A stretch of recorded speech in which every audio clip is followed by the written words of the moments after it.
C'est un présentateur télé connu. Au Canada, il est un producteur de spectacles incontournable. Gilbert Rozon, rattrapé à son tour par des accusations de harcèlement sexuel et même de viol. C'est sans doute la réplique la plus spectaculaire depuis qu'a éclaté l'affaire Weinstein et que la parole se libère. Samassoula, Christophe Hérault.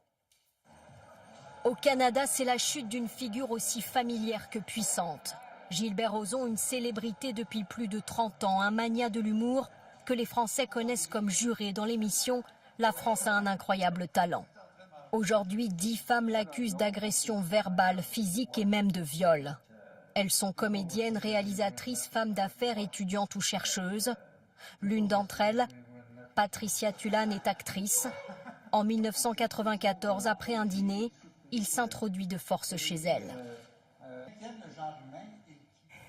Il pousse la porte, rentre dans l'appartement et la première chose que je me souviens, c'est qu'il me plaque au mur, qu'il m'embrasse, qu'il enlève ma robe. Et là, je fais OK, là, je sais pas comment réagir, sincèrement. Et je me dis, bon, ben là, soit on s'en va vers une bagarre, soit on...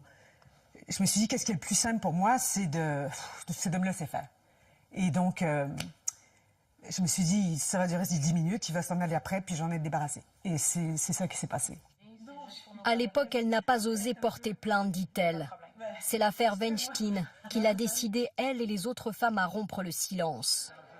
Face à ces allégations, Gilbert Rozon a démissionné de toutes ses fonctions et a présenté ses excuses sur sa page Facebook.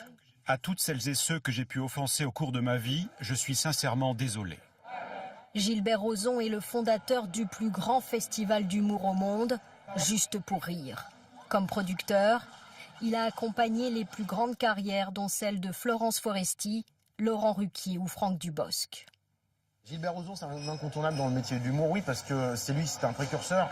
Il a quasiment démocratisé l'humour moderne, on va dire, avec un rire toutes les 10 secondes, le côté un peu chaud à l'américaine. Un empereur du rire qui doit désormais faire face à une enquête de la police de Montréal. On retient aussi ce soir cette confession coupable de Quentin Tarantino sur l'affaire Weinstein.